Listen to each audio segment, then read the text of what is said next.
Hey up and welcome back to Last Cast. You catch us now on part 2 of our match scenario series up here at Sunrise Lakes on the Middle Lake today. If you haven't seen part 1 where we started off doing dobbing for the first 2-hour stint, check that out. It'll have been out previous to this video and we'll put a link in the description below. But this, like I say, is part 2 and we're going to go into a different method now for the second 2-hour stint. In terms of what we're doing, still fishing very negative like we did in dobbing. I don't want to go feeding lots of bait because of the hard frost last night and the low water temperatures. So with that in mind, a nice negative approach that we've done on this, that we're planning to do now, something a bit different, is the bomb and corn. Very similar principles to what we've been doing when being dobbing. It's basically a single hook bait, may possibly introduce a couple of grains of corn if it turns out that that's how the fish want it today, but ideally we're just going to be fishing a single hook bait out into the lake. Again, it's just about presenting a single hook bait, trying to get it into an area where there's a few fish and just trying to bounce that lead around, same way as dobbing, and try to identify an area where there's a couple of fish shoaled up. Then if you do seem to be sat on a few of them, ping a few grains of corn over the top and just try and get a bit of interest into the peg. So that brings us on to the rigs that I'm going to use on this line. So the crux of it is the bomb, but I've also set up a waggler just in case I want a different type of presentation for that line. And that's more in line of sort of when we start loose feeding if the fishing's that good. But the bomb is dead simple. Like I say, 9-foot Garblino picker rod, 3/4 ounce glass tip in the end, so really nice and fine. I don't want to be spooking the fish if they're touching the line or anything. I want to see every line bite that we get. With the calm conditions today, nice light tip, so I'll be able to tell when there's fish in that area of the peg because I'll be getting liners. In terms of the reel, 3012 size Daiwa TDM, and that's loaded with, in this case, 018 Daiwa TDR, which is £5. Really nice and light, nice and thin, because we're using a very small bomb today to create little disturbance. A thinner line helps you sink that line quicker and, like I say, registers the bites a bit better. In terms of the rig, it's the usual kind of thing. A twizzle boom, as you can see there, about sort of 2.5–3 inches in length. A couple of stots above the knot there, just to stop the lead. And we've just got a clip there with a 1/4 ounce bomb. Again, you could go lighter, but with the distance we're chucking today, 1/4 ounce is about right. Some people use Olivettes, but I think they offer a little bit more resistance than this kind of setup, so I prefer to use a little bomb where I can.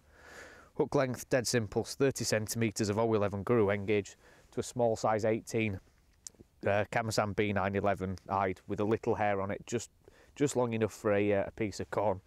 Because I'm not going to be in and out all the time, I'm using a standard hair with a standard hair stop. Again, something, you know, that in summer where there's a lot of fish, I'm be in and out all the time, that's when I'd use a band.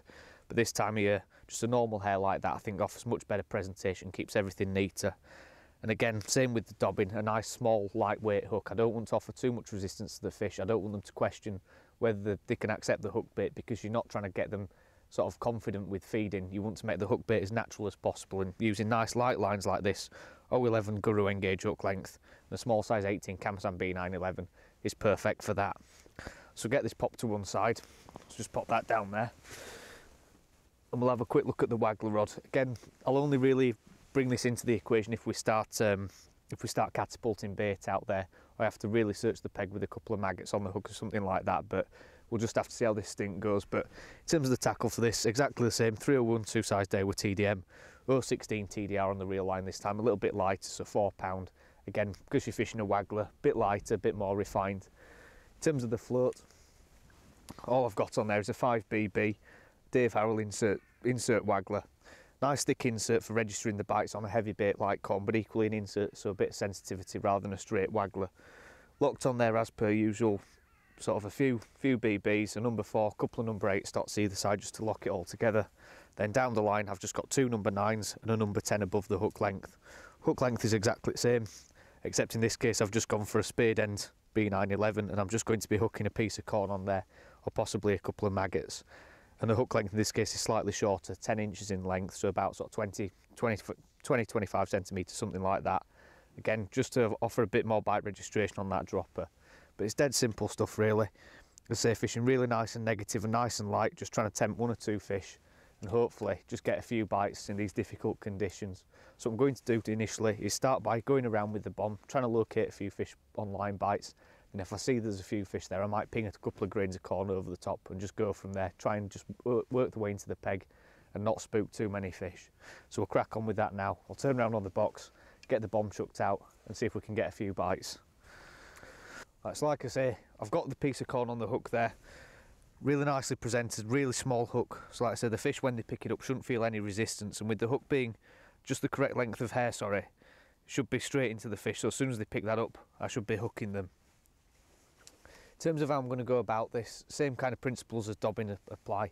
Working sort of across the peg until I start to get a few indications. On the tip it's going to be a line bite, so what I want to be doing is chucking, say, slightly shorter than most, and then working my way left to right, and then if I don't get any line bites, just start working my way further and further out across the lake until I start to get a few indications. So we'll start on about 5-minute casts, and like I say, until I start getting a few indications I won't start feeding anything at all. So we'll get this flicked out there, and then it's just a sitting and waiting game really.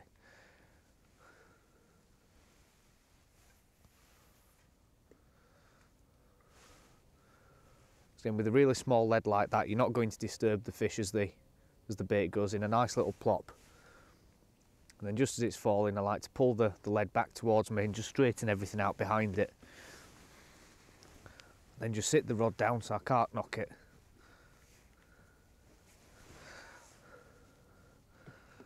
Just get that tip set really nice and low to the water. And I'm just waiting for line bites basically.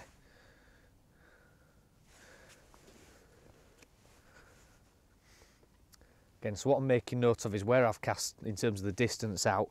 So I'm using sort of a marker, namely a shadow on the water. I've had a line bite straight away there.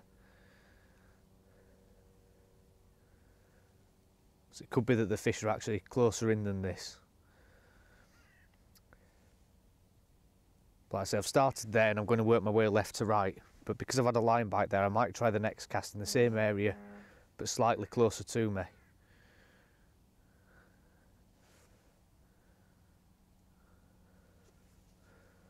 Again, and this is the whole thing about using these really light quiver tips. It lets you see exactly what's going on in the peg.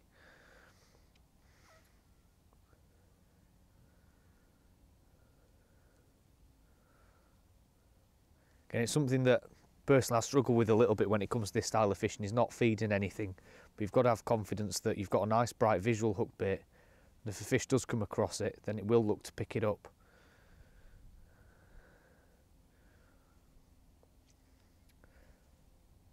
So when it comes to actually choosing your hook bait out of your selection of corn, another little line bite there.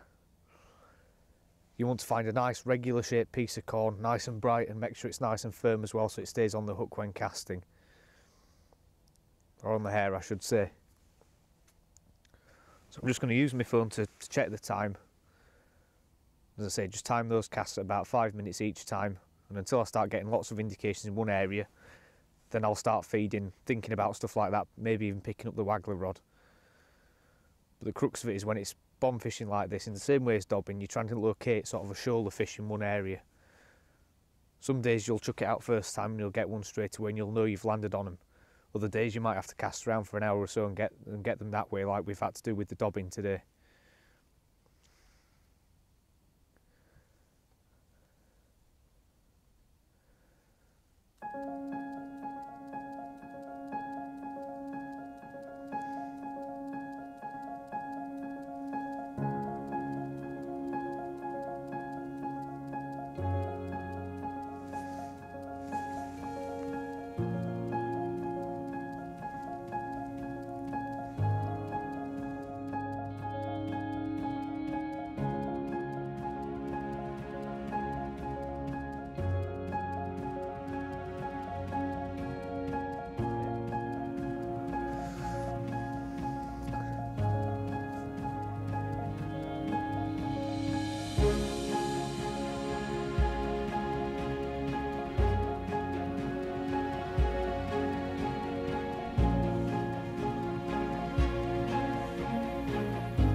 Right, so unfortunately, as is the way with winter fishing, things haven't gone to plan. Halfway through the second stint that we were planning to do with bomb and corn, I've had absolutely no signs whatsoever that fish are going to turn up on that line. I've had one line bite, cast around the peg, and no indications whatsoever, so it gives us probably an extra half hour, 40 minutes or so fishing on the pole.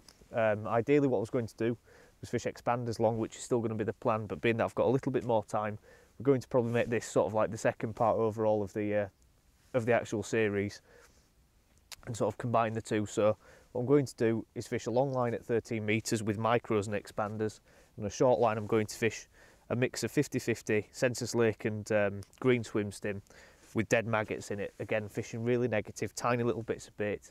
I've not even got a cupping kit out today, and I'm just going to be feeding through a small pot on the end of the pole and just try and keep both lines going. Again, if I was fishing for sort of 3 hours, it'd be quite a challenge to keep that long line going, just keep on trickling micros and expanders in. I think it'd be quite hard, so that's why I've put in a second line at 6 metres, just so I can chop and change between the two, and that should hopefully run us to the end of the match, and hopefully we'll see if we can get towards that target weight. In terms of the rigs that I'm going to use, all I've done is set up 2 rigs. As you'll see with all my pellet fishing, it's exactly the same pretty much, pencil style floats, 2 rigs, one set heavier than the other, and it's like I say, about as simple as it gets really. So we'll start from the top end of both rigs.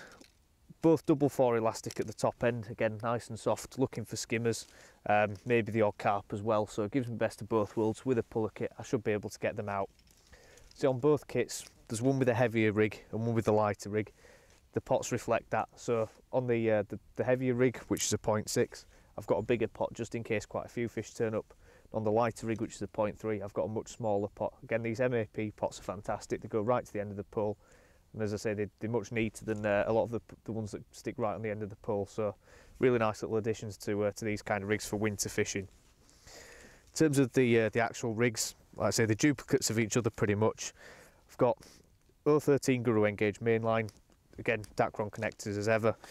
Garbolino DC23 pencil floats. Again, you'll see me use these for all my pellet fishing all year round. Nice, thin but hollow bristle, perfect for supporting an expander. And again, nice and sensitive. One in a 0.3 and one in a 0.6. Again, plumbed to absolutely dead depth with a bit of bristle grease as well. So I'm dotting those floats right down to see the smallest indications. The shotting patterns, again, are identical. On the lighter rig, the 0.3, there's number 10s, and on the heavier rig, number 9s, all strung out about 1.5 inch, probably 1 or 2 centimetre intervals, keeping it nice and tight, nice and positive. Difference with expander pellets as opposed to hard pellets, you need to use more positive droppers, purely because the bait doesn't register on the bristle like a hard pellet would. So nice positive droppers to get the bait down and keep it stable. Again, 6-inch hook length there, and on both rigs that's 012 Drennan Suplex fluorocarbon again to a Drennan Silverfish match hook. In one case on the lighter rig a size 20, on the heavier rig an 18. Like I say, dead simple, one if I'm bagging and one if the fishing's really difficult, so always worth covering your options with 2 rigs. So dead simple. So what I'm going to do now is feed a few micros on the long line, probably 5 or 10, maybe no more than that.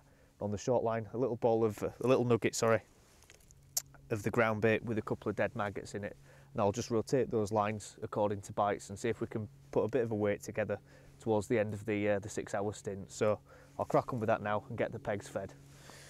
Right, so I'm going to go for the first chuck on the long line. All I've put in that little pot there is about 10 micro pellets, slightly dampened down, not so they go to a mush or anything, so they stay full, stay solid I should say, but just making sure they sink. And I've just got a 4mm Dynamite Baits expander on the hook. Again, and I'm just starting on that 0.3 rig, shipping out to my marker at 13 metres, like with all pellet fishing, trying to keep things as accurate as possible.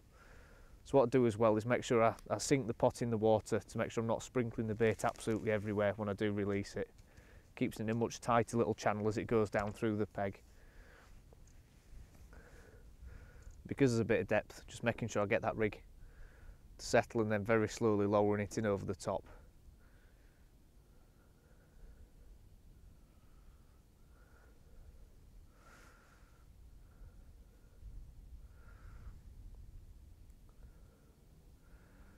What I might do still is dot that float down even more.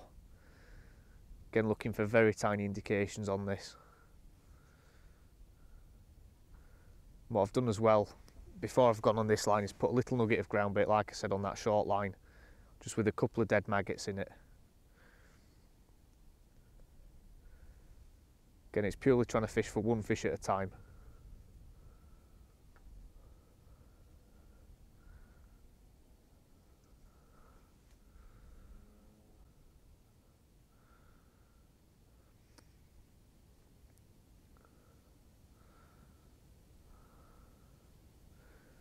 So the plan of attack really is just to alternate the two lines, feed one, rest it, come on the other, and just try them every five minutes or so and just rotate them till I start to get into a few fish. And I don't want to leave a rig in there too long because anything that does come into the peg might be spooked by it. So it's better to leave a small parcel of bait there, then just switch lines and just rotate them that way. Hopefully give the fish a chance to settle so you can just catch them one at a time.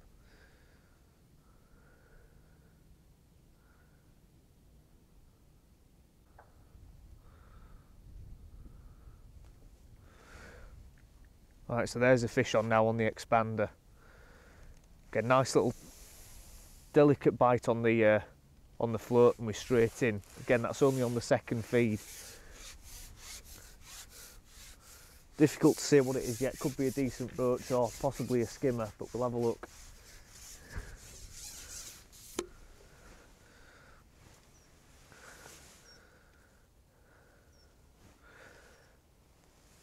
Again, really nice little bite. That's a big roach, this. Lovely fish to catch on the expander, that. So a tiny little indication, but by fishing a really short line you can lift into those and catch fish of that stamp.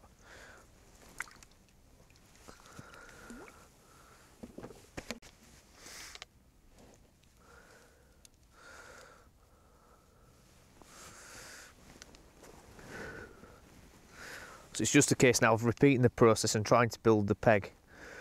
At least we're getting a few bites now. Again, just a formula expander on the hook.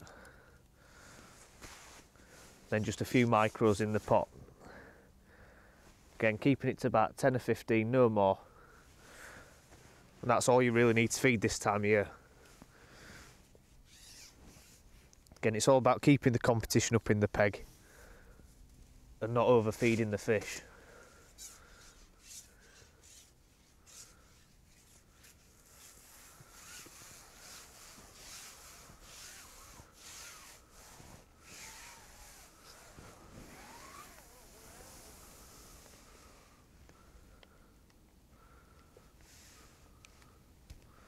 Again, just tipping the pot into the water to release the pellets. I just think it helps them group that bit tighter as they go down.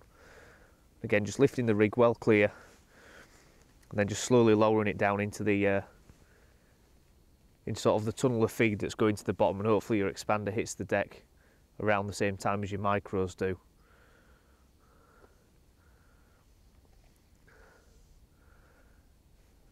There's an indication straight away and another fish on. Felt like a better fish, that.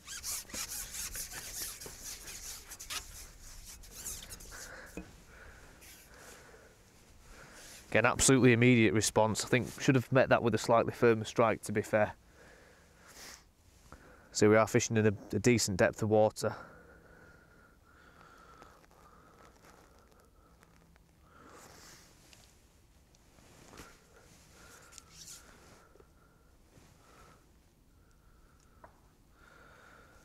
When you're getting bites regularly like this, so it's quite easy to get into a good rhythm and start to build the peg.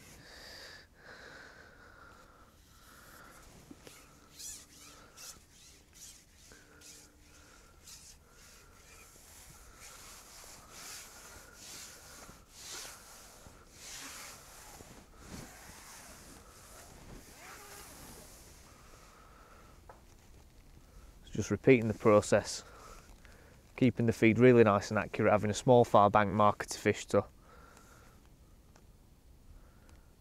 and just making sure your expander goes down in the correct position. Again, we're fishing on a slight slope today, so accuracy is absolutely crucial. Rather than laying the rig in, I'm making sure that bulk's right underneath the float and then lowering it down.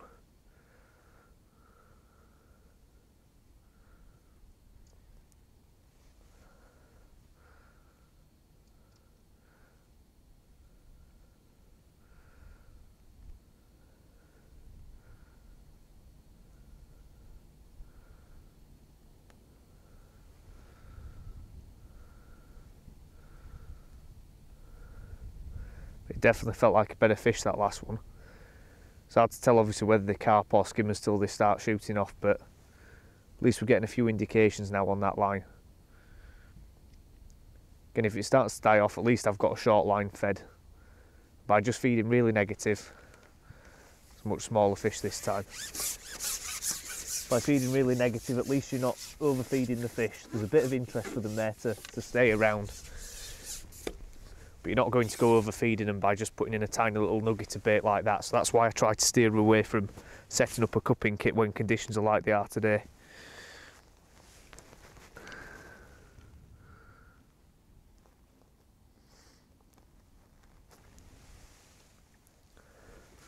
So I think what we'll do now is just keep fishing away, and hopefully we'll get into one or two better stamp fish.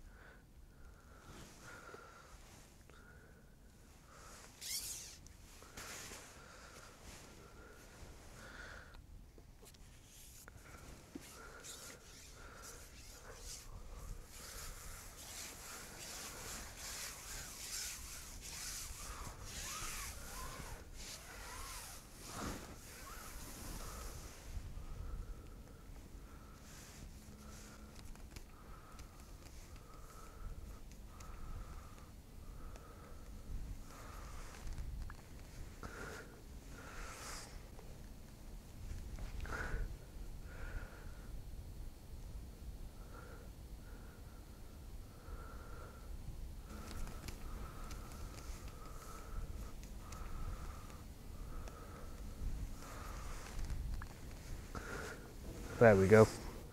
Right, so there's a bit better fish now on the expander.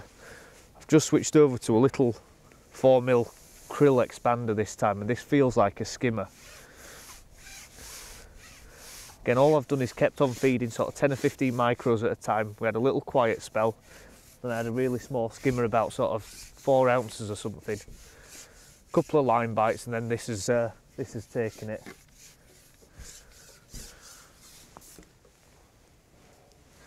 This feels like a better skimmer.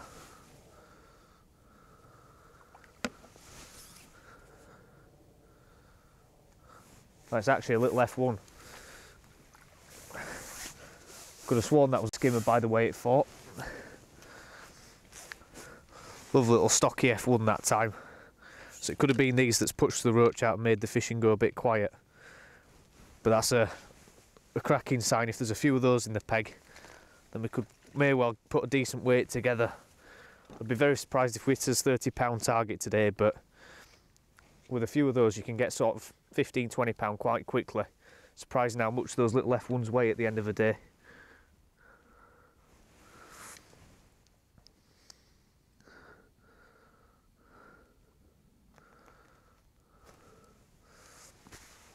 So again, just slipping a 4mm expander on the hook, then popping about 10 or 15 micros in the pot, and that's all we're feeding. Again, and the whole thing about this is just getting that level of competition up without feeding too much bait.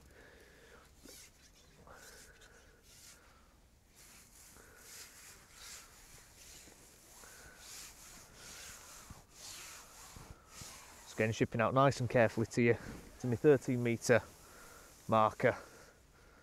Same again, just popping the pot underwater, right in line with the far bank marker that I'm using. Letting the pellets out and then lifting the rig up, letting the bulk swing under the float, and then lowering it down really slowly. Amazing how shy the bites are from those F1s as well.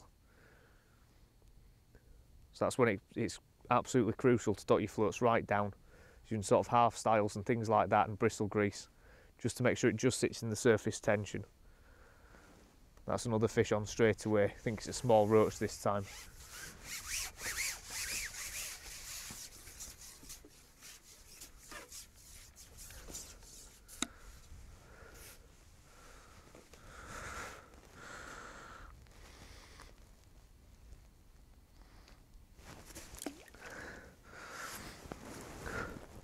So just go back to using one of these krill expanders, just as a little change. See if that's what'll sort out the F1s for us.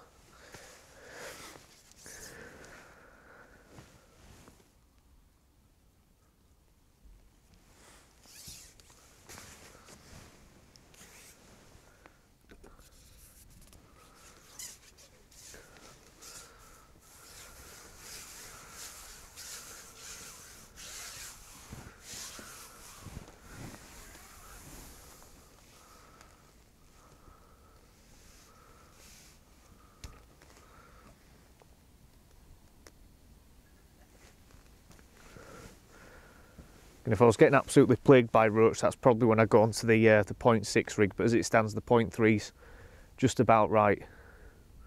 Even though we are fishing in sort of 5.5, 6 feet of water, with it being so calm, and obviously the fish being that finicky, I think a smaller float just means you hit more bites.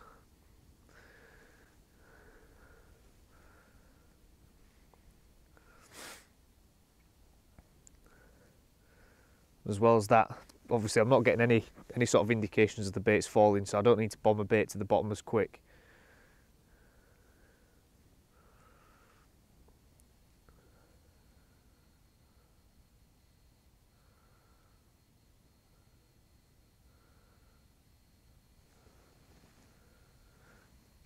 Right, so there's another fish on now.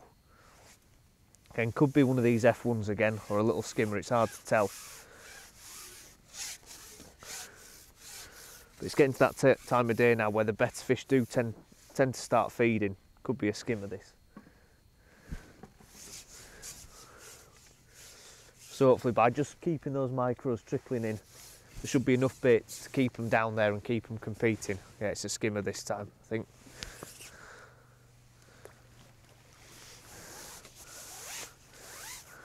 Again, a bit of a shame today that we've not really encountered too many carp, but by switching over to the expanders and scrapping the bomb and corn, at least we're keeping ticking over and getting a few bites, which on a day where the conditions have been as poor as they have, is all you can ask for, really.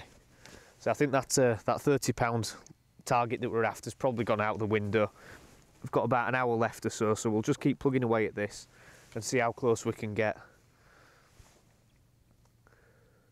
And I think I could have probably put a decent weight together today just by alternating this with dobbing and picking off the odd quality carp on the bread against the reed beds, letting that sort of rest for a bit and coming back and ticking over, just catching a few fish on the expander like this. I think that would have been a good way to put a weight together today.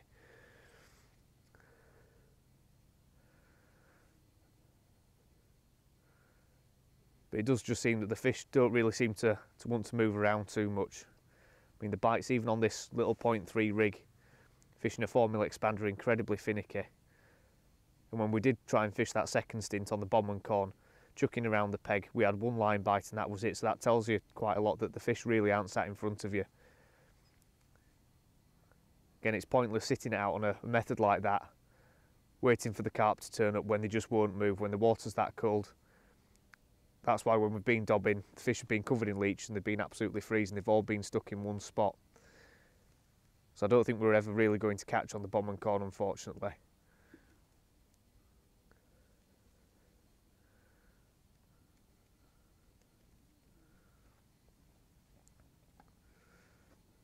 Again, we're getting a few daft indications on the expanders now, and I think that's probably because there's the odd F1 and skimmer in the peg.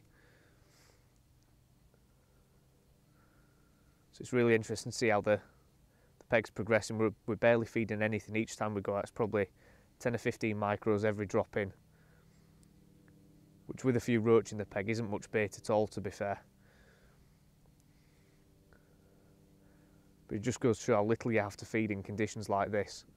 You know, if I was putting in, say, a pot full of ground bait or a few casters or whatever and feeding any quantity of pellets, just won't get anywhere near as many bites or the level of competition.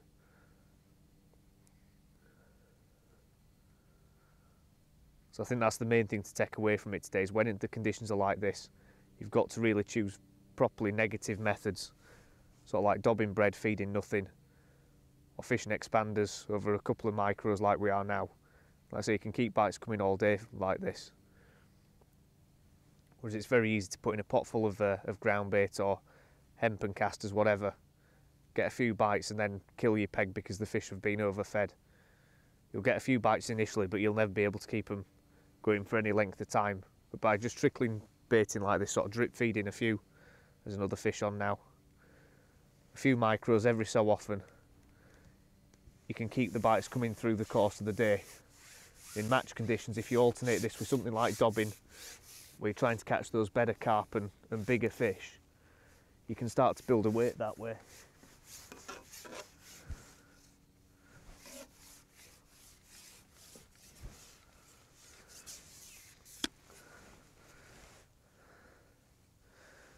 I think this could be a little F1. No, it's a tiny little skimmer. Decided to fight. I'm surprised how hard this little fish fought, to be fair.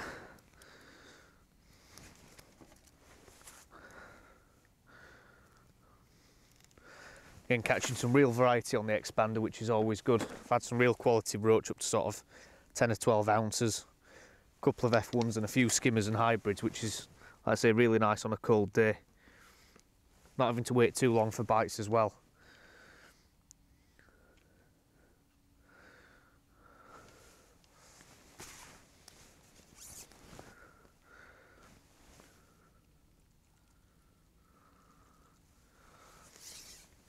So when you're putting the micros in the pot as well, a little tip, always just tap them down just slightly. It's one of the reasons why I wet them down as well.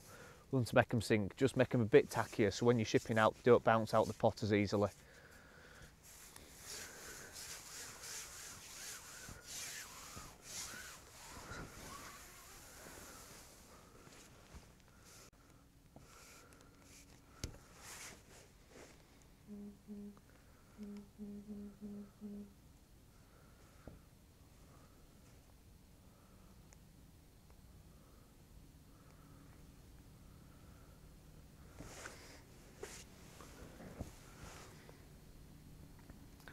Just making sure that rig's set nicely right over the top of where you fed. It shouldn't take too long to start getting indications then.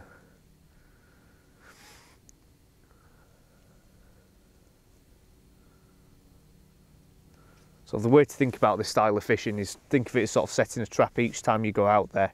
Just feeding a few pellets and just having your hook bait over the top. It's like fishing almost a tiny method feeder or something similar. Just fishing for one fish at a time and trying to get a couple of fish in the peg competing.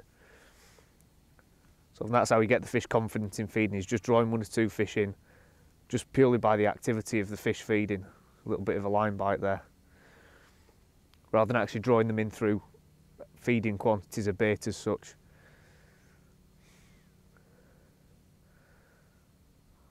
So initially when you fish like this, it will start quite slow, you'll just get the odd indication, and hopefully what should happen is the peg will just get stronger and stronger. See another couple of daft little indications there. Definitely 1 or 2 better fish in the peg. So I'm waiting for a nice positive bite before I do strike. It's a bit of a lift there. I think a small fish was on there.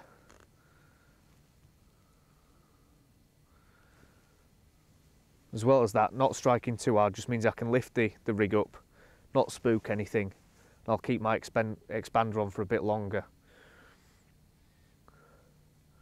One thing I will do in winter as well is rather than do my expanders on the bank, I'll prepare them at home and do them in the fridge overnight basically. Makes the expander slightly tougher, so when you're fishing like this and you're holding a long length of pole, if you're having to lift and drop quite a bit, it just saves you time shipping in and out.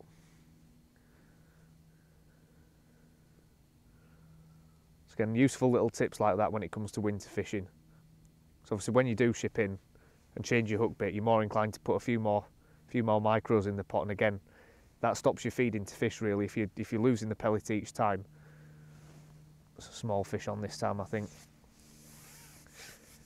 If you feed into every time your expander comes off, then you could well end up overfeeding the peg, whereas if you feed into every fish that you hook and every bite that you actually connect with, then you're going to feed less bait ultimately. It's a decent stamp roach. Again, nailed right in the top lip.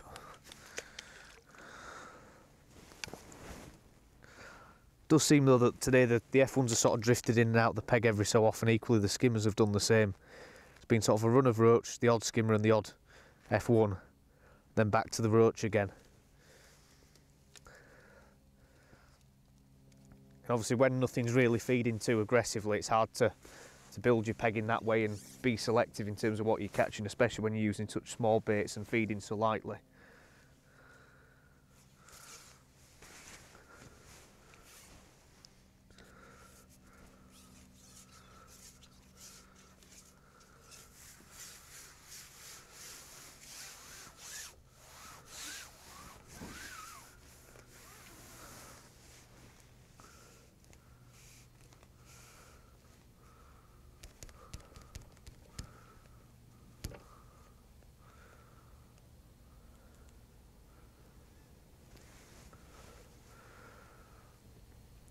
So again, I think what we'll do is carry on fishing like this until sort of the last 5 or 10 minutes, give you an update then, unless we catch anything of a better stamp. And then obviously at the end of the session we'll do the weighing and have a look at what we've caught and sort of conclude the session there.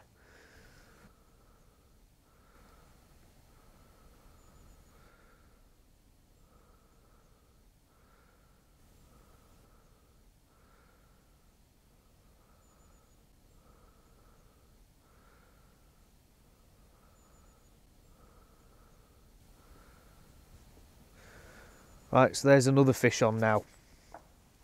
Doesn't feel massive, but I think being that we're getting right towards the end of the 6 hour stint, we'll call this the last one of the session. So we're starting to lose the light as well, but it's been a good little session to be fair. Although we've had to change his plans a couple of times and work around the fact that the fishing's obviously been very difficult. We've ended up getting a few bites and catching a few fish in the end. At least we've demonstrated one or two of the methods, I should say, that we wanted to cover today. Dobbing and fishing the expander pellet over micros as well. Like I say, the bottom and corners I've mentioned before didn't quite go to plan, and I think that's purely down to the conditions. As I say, it's been a cracking little session. It's nice just to get a few bites this time of year. So get this one unhooked, popped in the net, and I think we'll have a look at what we've caught. So that'll be the last one of the day. Right, so as you can see there, we've weighed the fish in. Just over 23 pound there, which is a lot more than I'd have thought they'd have weighed in. Lovely mixed bag. We've had a couple of decent carp there, a few F1s, a few skimmers, backed up with a few roach as well. As I say, the session really hasn't gone to plan as much as we'd have liked today. We've had to sort of chop and change and cut out sort of the bottom and corner and make things work sort of as they've sort of fallen as the day's gone on. So we've done the dobbing, probably could have gone £30 really if we'd have spent a bit more time doing that and sort of chop and change that with the expander pellets, but it's just one of those things with the structures that we try and do the videos in. We've had our hands sort of forced today, but fantastic net of fish, and on a day where the air temperature's barely got above 2 or 3 degrees, can't really complain with that. So we'll get these returned. And as always from Last Cast, thanks for watching, don't forget to subscribe, and we'll see you on that next episode.